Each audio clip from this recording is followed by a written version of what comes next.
दिलीप जायसवाल जी से रिक्वेस्ट है कि आ जाइए हम लोग के पास, बैठिए।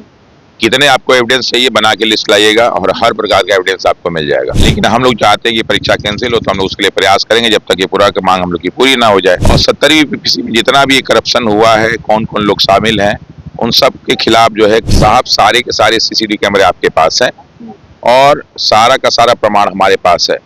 आप बोलेंगे वो सारे के सारे सैकड़ों की संख्या में आपको वहां से मिल जाएगा। बच्चे बहुत सारे तैयार हैं देने के लिए। आयोग का एक एक सदस्य रात भर सो नहीं रहा होगा। अगर हम नहीं सो रहे हैं तो वो भी नहीं सो रहे होंगे। और उनको ये भी मालूम कि ये सब जीतेंगे और उनको ये भी मालूम है कि हम लोग को फिर से एक नई नोटिस जारी करनी पड़ेगी।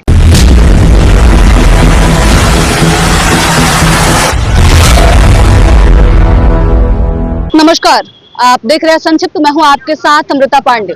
पिछले 9 दिनों से बीपीएससी 17वीं के जो छात्र हैं वो लगातार जो है वो प्रदर्शन कर रहे हैं और री एग्जाम की मांग कर रहे हैं, लेकिन आयोग जो है वो मानने को तैयार नहीं है। लगातार मनमानी करते जा रही है। ऐसा लगने लगा है अब कि आयोग जो है वो पूरी तरीके से सो चुकी है। किसी भी प्रकार की बातें उन्हें सुनाई नहीं दे रही है। हाल ही में आपने देखा होगा कि आयोग ने आनंद फानन में एक लेटर जारी किया है। लंबा चौड़ा सा लेटर है जिसमें साफ तौर पे कह दिया गया है कि री एग्जाम तो किसी कीमत पे नहीं होगा। छात्र जो हैं वो अपने मांगों को लेकर बैठे हुए हैं और ये कह रहे हैं कि जब तक री एग्जाम होता नहीं है तब तक तो हम हटने वाले नहीं हैं। इन्हीं सभी मुद्दों को लेकर अभी हम रहमांशु सर से बात करेंगे। रहमांशु सर को आप लोग बेहद करीब से जानते होंगे और पहचानते होंगे। बीपीएससी के छात्रों को ये पढ़ाते भी हैं और पहले दिन से ही छात्रों के साथ कदम से कदम मिलाकर यहाँ पे खड़े हैं, अनशन पे बैठे हुए हैं। हम सर से ही जानते हैं कि क्या कुछ मांग है, क्या आयोग कर रही है और क्यों अभी तक इस तरीके की स्थिति बनी हुई है। सर क्या कहिएगा, बीपीएससी जो है वो पूरी तरीके से मौन धारण की हुई है। पहला तो मैं ही बताऊँ कि हम लोग कोई प्रदर्शन नहीं कर रहे हैं, हम लोग कोई अनशन नहीं कर रहे हैं, हम लोग सत्याग्रह कर रहे हैं। हाँ, बीपीएससी के बार बार जो फरमान आ रहे हैं हम लोग को स्वीकार हैं। वो अपना काम करें, हम अपना काम करेंगे। उन्होंने कहा कि एग्जाम कराएंगे, किसी भी हालत में कैंसिल नहीं करेंगे। हमने कहा आप एग्जाम कराइए, लेकिन हम लोग चाहते हैं कि परीक्षा कैंसिल हो, तो हम लोग उसके लिए प्रयास करेंगे जब तक ये पूरा की मांग हम लोग की पूरी ना हो जाए। तो ये जो 17वीं बीपीएससी है, ये पीटी पूरी तरह से कैंसिल होना चाहिए। हम लोग की पहली मांग यही है। री एग्जाम होना चाहिए। दूसरा हम लोग की मांग ये है कि भविष्य में कोई भी पेपर हो तो इस तरह लीक नहीं हो, उसके लिए एक एसओपी बनना चाहिए। और 17वीं बीपीएससी में जितना भी करप्शन हुआ है, कौन कौन लोग शामिल हैं, उन सब के खिलाफ जो है गहन जांच करके उनके खिलाफ कठोर कार्रवाई होनी चाहिए। तीसरी मांग। और चौथी मांग हम लोग की ये है कि ऐसे सभी छात्र वो लोग जिन पे किसी भी कारण से इस सत्याग्रह चाहे आंदोलन या इस बीपीएससी 17वीं बीपीएससी में आरोप लगा के उनको जबरन जेल में या सो कॉज दिया जा रहा है, उनको सब सारी चीजें खत्म की जाए। सर आयोग तो कह रहा है कि किसी प्रकार की गड़बड़ी नहीं है, गड़बड़ी है तो उसका कुछ प्रमाण होना चाहिए, किसी प्रकार का। साहब सारे के सारे सीसीटीवी कैमरे आपके पास हैं और सारा का सारा प्रमाण हमारे पास है। आप बोलेंगे वो सारे के सारे सैकड़ों की संख्या में आपको वहां से मिल जाएगा। बच्चे बहुत सारे तैयार हैं देने के लिए। कहाँ कहाँ पे क्या हो रहा था आपके पास सीसीटीवी कैमरा है, आप देख लीजिए।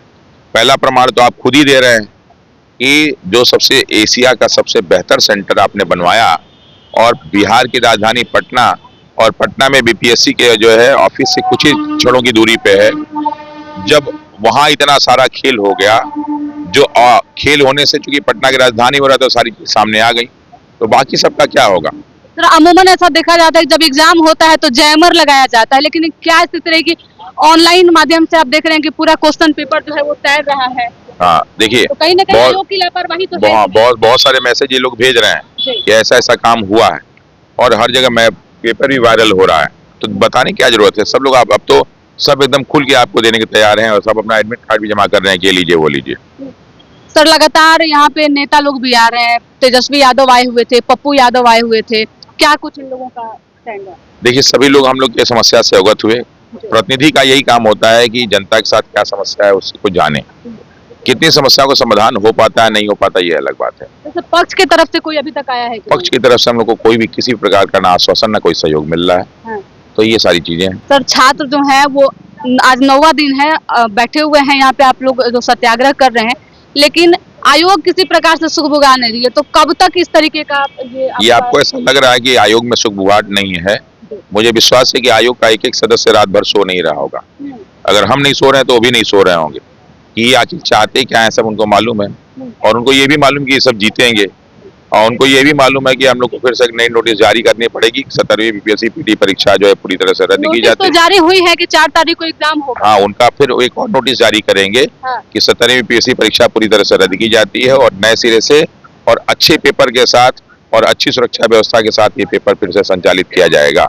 भाजपा के प्रदेश अध्यक्ष दिलीप जायसवाल जो है वो कल एक प्रेस कॉन्फ्रेंस की जिसमें उन्होंने कहा कि छात्र पहले एविडेंस दे, उसके बाद इस पे कार्रवाई होगी। एविडेंस देते हैं तो तुरंत पेपर जो है वो कैंसिल हो जाएगा। जब तक एविडेंस नहीं मिलेगा तो आखिर ये किस समय का इंतजार करें, क्योंकि छात्र जो है वो चिल्ला चिल्ला के कह रहे हैं कि हमारे पास बहुत सारे एविडेंस है। दिलीप जायसवाल जी से रिक्वेस्ट है कि आ जाइए हम लोग के पास, बैठिए, कितने आपको एविडेंस चाहिए बना के लिस्ट लाइएगा और हर प्रकार का एविडेंस आपको मिल जाएगा। हम एविडेंस, क्योंकि मेरे पास मोबाइल तो है नहीं कि हम आपको उस तरह का एविडेंस दें। हाँ, हमारे पास क्या है कि सारे के सारे शब्दों के माध्यम से है, आपको क्लासरूम वाइज, स्कूल वाइज, जिला वाइज सब कुछ बता देंगे और आप उन सब चीजों को देख लीजिएगा। अब लेकिन ये मत कहिए, आपके जो है बीपीएससी के चेयरमैन साहब कहने लगते कि हम कठोर कार्रवाई करेंगे, कानूनी कार्रवाई करके डराने की कोशिश मत कीजिए। आप जनप्रतिनिधि है, आप कहिए कि आपकी सुरक्षा मेरे हाथ में है, आप लोग बताइए। ये नहीं कि उनको डिबार कर दिया जाएगा 10 साल के लिए, तो ये सब डराने धमकाने वाला मत काम करवाइए। आपकी क्षमता नहीं कि आप डिबार कर देंगे। किस आधार पर? हिसाब से तो बीपीएससी और नीट एक ही जैसा एग्जाम है। वही बताइए, ये लोग क्या कर रहे हैं ना कि भारतीय जनता पार्टी की बेइज्जती करवा रहे हैं लोग। इसको कहते हैं सेल्फ गोल करना।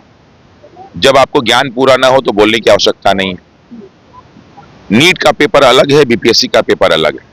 नीट का जो है एजुकेशन जो है स्टैंडर्ड 12th का होता है, उसमें फिजिक्स, केमिस्ट्री, बायोलॉजी ये चीज पूछा जाता है। पहली चीज, उसमें 1 लाइनर क्वेश्चन पूछे जाते हैं और वो एक कॉम्पिटिटिव एग्जाम है, वो सिर्फ परीक्षा है ताकि बच्चों को हम इस कोर्स के लिए ले सके, ना कि नौकरी देते हैं। ये जो है ग्रेजुएशन लेवल का एग्जामिनेशन है, इसमें सभी के सभी सब्जेक्ट शामिल हैं। इसमें पीटी मेंस इंटरव्यू 3 स्तर पे पेपर होता है और ये जो है किसी जो है कॉलेज में एडमिशन के लिए नहीं होता है, बल्कि ये डायरेक्ट आपको एसडीएम, डिप्टी एसपी जैसे जिम्मेदारी बड़े पोस्ट बनाता है। तो दोनों में उनको अंतर समझना चाहिए और इस तरह का गलत स्टेटमेंट दे के अपनी बेइज्जती कराने से उनको बचना चाहिए। आरोप ये भी लग रहे हैं कि कुछ उपद्रवी लोग हैं और कुछ शिक्षक जो हैं वो छात्रों को भड़का के इस तरीके की बात कर रहे हैं। ऐसे ही हम लोग भी बहुत सारे आरोप लगा सकते हैं कि बहुत सारे नेता ये सब गलत काम करते हैं, लेकिन हम लोग किसी पर आरोप नहीं लगा रहे हैं।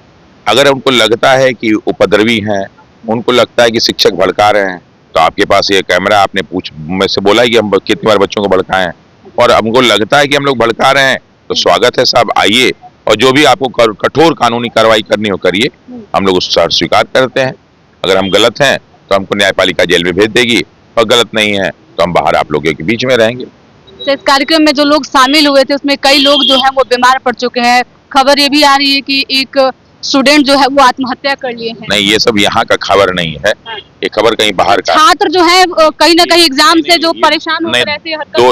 दोनों न्यूज अलग अलग है, दोनों न्यूज अलग अलग है। दोनों को मर्ज करेंगे तो उसका गलत इम्पैक्ट जाएगा। हमारे यहाँ कुछ लोग आमरण अनशन पे थे, उनकी तबीयत खराब हुई तो वो पीएमसीएच में स्वस्थ हैं, इस समय बढ़िया है, उनका इलाज चला, ठीक ठाक है सारे लोग।